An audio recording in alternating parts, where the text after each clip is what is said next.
Tō katoa ko Rosie Cameron tōku ingoa, kei otatahi kāinga inaine. So hi everyone, I'm Rosie Cameron. I'm based at the University of Canterbury in Christchurch.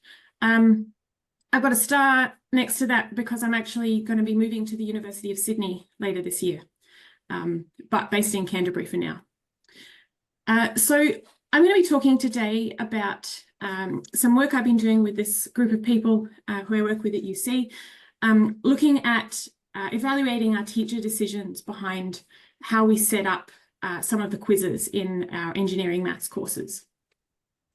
And so the title is reflective of, I think, a bit of a shift that's happened in our thinking around the quiz setup. That's great, I can see you now. So shifting from a more summative approach of quizzes as tests to trying to set them up as study tools. So I also want to apologise. I've been pretty under the weather this week, so I'm going to do my best to soldier on. We'll see how we go. So a bit of context. I'm talking about some online quizzes we've been doing in our engineering maths courses. So at UC, we split our first and second year maths cohort up into, we've got eMath coded courses for our engineering students, and then separately math coded courses for anyone else. And so we're focusing at the moment on the quizzes that we've got in our eMath courses to kind of reduce the scope of what we've been looking at, but we do use quizzes in other courses. There's just a bit more of a cohesion around the eMath cohort and the way the courses are set up.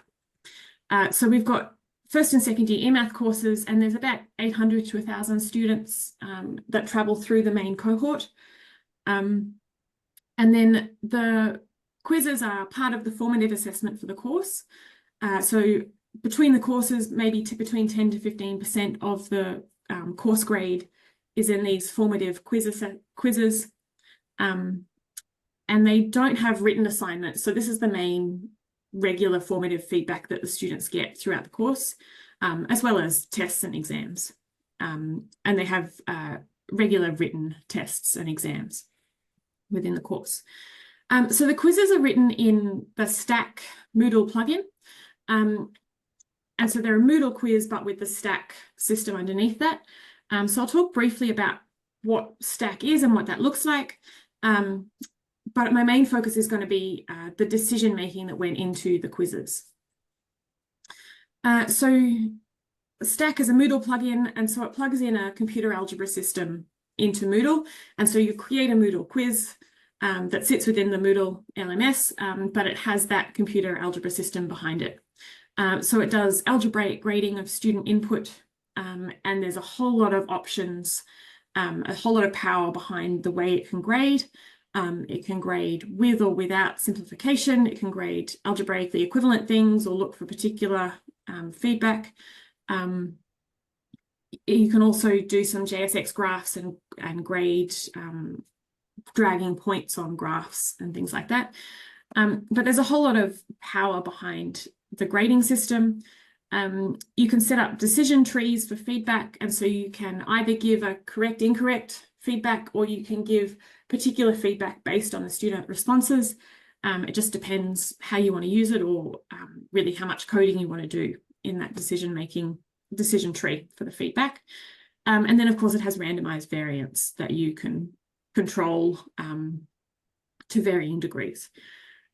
So what some questions, I've just pulled up a couple of questions that student might see. And so this one has a couple of different inputs. And it could be set up with carried errors. So it could use the first response to grade the second response. I don't think the coding in this particular question was set up that way, but it does have that capability. And then you'll see in the first, in these responses, the students type their answer into the box. Can I point? Yep, here we go. They would type their answer into the box there. And then get a preview of what it would look like. And in this particular question, the A and the B can be any variable, which is quite nice, except not X, presumably. That can be quite nice. You don't have that artificial constraint on how students enter their answers.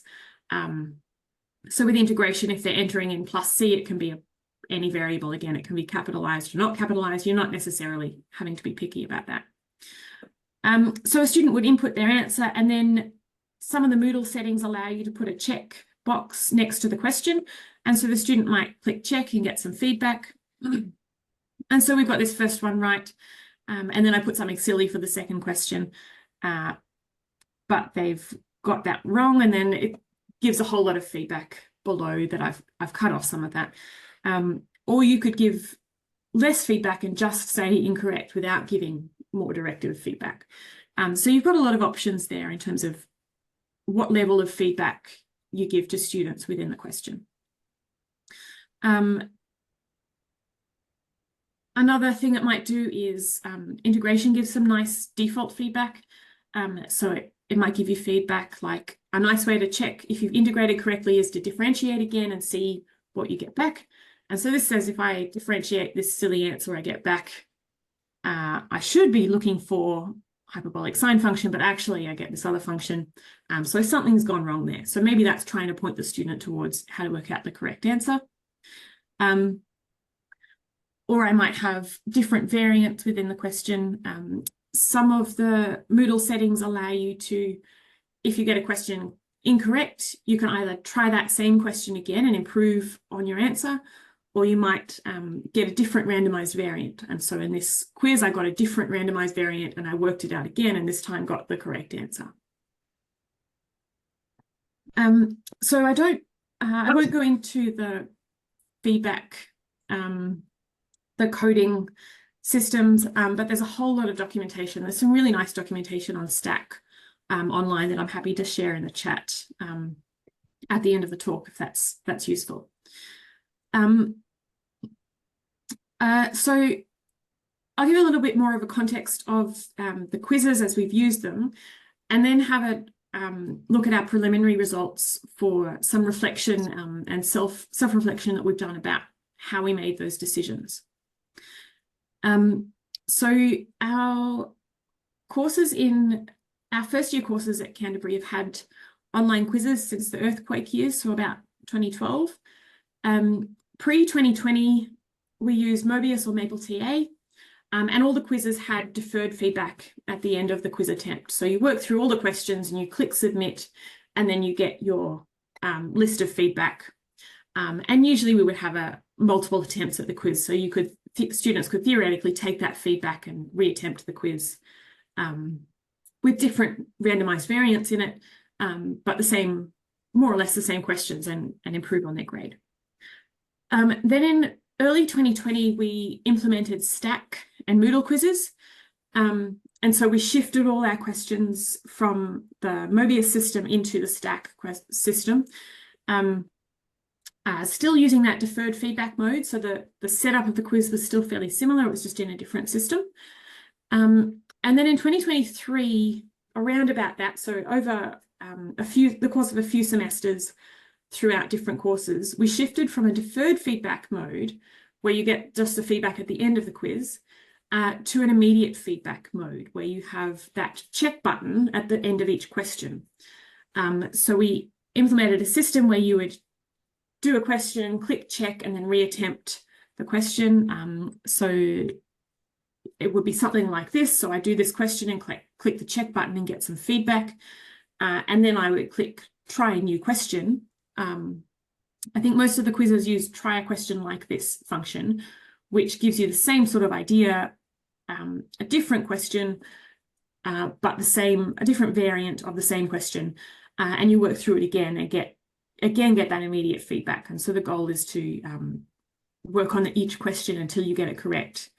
And I have put a different function here, but I think actually the quiz I took it from would have given this same function, but just change that coefficient. So you could have changing the function, or you could just change some coefficients. And so the student might work through the question again with some slight difference and aim to improve on their mistakes. And so that shift happened around in the last couple of years, shifting from that deferred feedback mode at the end of the quiz to getting feedback after each individual question. And so that shift is what we've been reflecting on, is why did that happen and what was going on there. So I do just want to mention the timeline of changing things around 2020 was fairly coincidental to the COVID-19 pandemic. We'd been wanting to shift to stack for a long time. And then I think at the time Mobius upped their subscription fees substantially, so we decided no, now's just the time to change to stack. And so that decision had been made before lockdowns and things came into effect. But we did expand quizzes from first year into some of our second year courses, and the eMath courses in particular, due to some of the demands of remote teaching. So that's sort of some context for those dates there. So this is all sort of work in progress that we're working on writing up at the moment, and still kind of really thinking about what's going on and still self-reflecting here. But some kind of driving questions that we've got in our self-reflection is to think about what was driving this change in the feedback mode. What was behind that big shift from deferred feedback to immediate feedback? Because I think it's reflective of some underlying changes in our teaching philosophy as a team. And then where our decisions, how have our decisions been informed by our assumptions or perceptions of student behaviour or student background. And the student background certainly has changed. In terms of mathematical background, will have changed since quizzes were first introduced in 2012. We will have seen a bit of a shift over that time. I think maybe we're using quizzes for some slightly different goals within the course structure. And then also we've had this big shift from to a completely different system, from Mobius to Stack. And so how has the technology influenced the pedagogy? So we changed technology and then subsequently changed some of our pedagogical decisions. So I think that the shift in feedback mode from deferred feedback to immediate feedback, I think at one level seems like a small change. It's essentially just a couple of clicks in the Moodle quizzes, but I think is actually indicative of some bigger changes going on in our decision-making process. So we've thought about this through a framework of resources, orientations, and goals. So taken from Schoenfeld, who claims that thinking about these three categories can explain decision-making. He looked particularly at classroom teaching, but I think it can be extrapolated to the decision-making that we're making in setting up our courses. So just to look briefly at this, resources essentially boils down to what are our assumptions, I think. So resources focuses on what are the resources that we have as teachers, but in particular the knowledge resources. What is it that we know, which is really what are we assuming about student behaviour, student background knowledge, what is their workload. We've got knowledge about the syllabus that they need to study, what are they going on to in the next course, what are the constraints of their program, that these are engineering students, for example. Our orientations kind of tries to encapsulate our beliefs and values, what are our preferences, or our teaching philosophies. So anything that kind of can be encapsulated in that would fall under orientations. And then goals is fairly self-explanatory. So it may be immediate or long-term goals. So it might be long-term goals in terms of helping the students to become more autonomous in their learning, or it might be more immediate goals in terms of giving students feedback each week. And then different goals might align or might be intention. So one of our goals might even be something around our workload model. Maybe if we can't mark assignments, but we want to give feedback, so there might be two different goals that we might have. So that's a brief look at the framework that we're thinking about. And so then we took this framework and did some self-reflection. So we made ourselves some little surveys about each individual course and filled out what was going on in that individual course and how we made some decisions. And then we've had a couple of meetings to kind of really dig into that and sort of fairly free-form discussion around that, bouncing ideas off each other, building on those reflections. And so from that, I've taken those reflections and highlighted a few things that have stood out under each of these headings. And from there have a couple of kind of takeaway points that we're thinking about. So again, this is still a work in progress. We're still kind of in the reflection phase and starting to think about writing this up. So from our preliminary reflections, what resources did we highlight as being significant? So obviously a big one is our assumptions about students. So we have observed student behaviour, and maybe we've observed some different behaviour than we envisaged. So we had originally hoped that students would do multiple attempts at the quizzes. So take that feedback from the end of the first attempt and then reattempt and build on that feedback. But that wasn't necessarily the behaviour that we've been observing with the quizzes. Maybe a lot of students just don't have time to do multiple quiz attempts, or maybe don't really see the benefit in doing multiple quiz attempts. And so they would use the quiz more as an assignment and just work through one attempt. And so they're not necessarily getting the benefit of that feedback at the end of the quiz. We've also observed some psychological effect on the quiz, so some frustrations or motivations that might come from the feedback that students get. And of course, none of this is necessarily what is going on. This is our observations and our assumptions about what's happening. So there's a little bit of nuance there. But we are, the team that I work with is very hands-on with students, so spends a lot of time talking with students and helping them with questions and quizzes and things. One of the knowledge resources that we have is our knowledge of the student workload and the context that we're in service teaching. So we're teaching engineering students in particular, and so they're not necessarily motivated by learning the maths itself, that intrinsic motivation, and they've got a lot of demands on their time and a lot of constraints to work with. So we're very aware of that. And then another resource that we've got to work with is the technological capability of Stack and the Moodle quiz. And so shifting to Stack in 2020, we've since then built up a lot of expertise in the team. In particular, Luke Longworth, who's our technological expert on Stack. And so we've built up a lot of knowledge on how Stack works and how the Moodle quiz works. And there's a lot of capability there in the Stack technology. And then another resource that we have, I put this under resources, is that as a team, we spend a lot of time in group discussions, talking about and analysing and reflecting on our decisions. If someone wants to make a change in their course, there's often a lot of discussions that goes on among the team about, is this a good idea and what might be the strengths and weaknesses? So that's one of the resources that we draw on as well in our decision making. The orientations that we identified a few kind of values that I think were really interesting for us to state explicitly.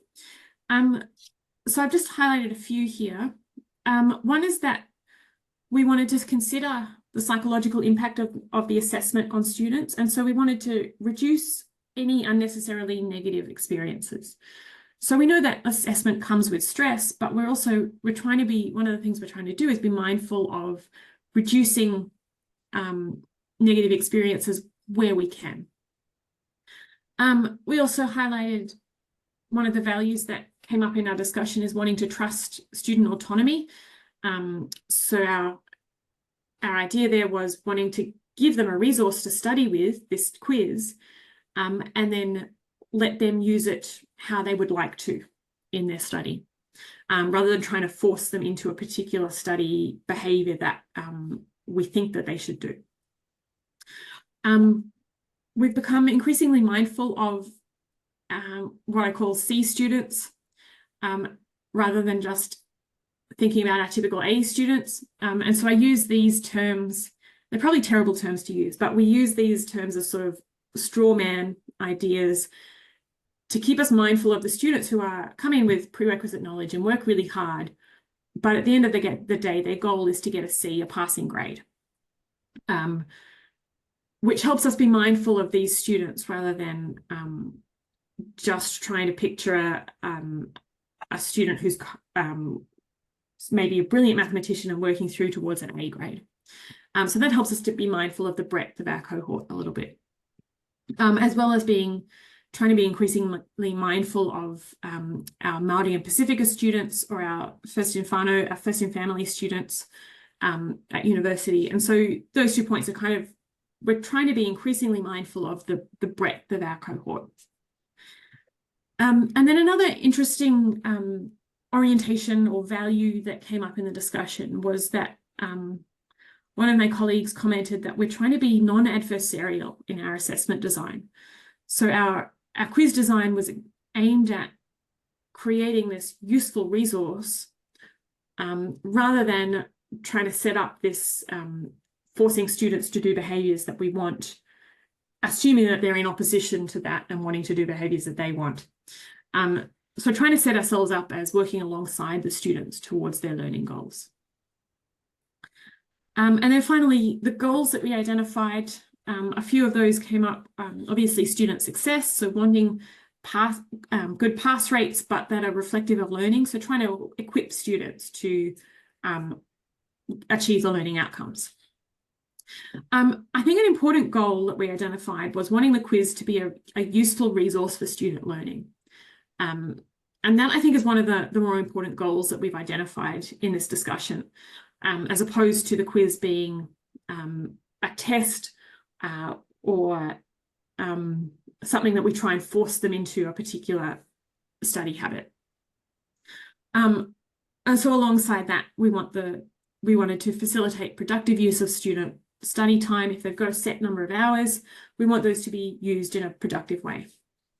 And then I think I've already mentioned a goal of minimizing that negative psychological effects of assessment, if they're unnecessarily negative. So that's kind of a brief snapshot of some of the things that we identified in our reflections. And so in particular, I wanted to go back to the resources and highlight two of those, that the technological capabilities of Stack and Moodle, alongside those team discussions that we're continually having. And one of the things I've got is this sort of working hypothesis. I think one of the things that's happened is that the technological capabilities of Stack and Moodle that we've been discovering, alongside the extensive reflection and critique that we have in the group discussions, that those two have kind of together shaped and changed some of our orientations and goals, or if not changed them, at least made them more explicit. And so I think that's been a really interesting development over the last few years in our team, that as we're exploring the technology in Stack, we're critiquing how we use it and reflecting on how we use it. And both of those are working together in tandem to shape and change our teaching philosophy and our orientations and goals. And so in particular, we've become more conscious that we don't want to be adversarial in our assessment practices.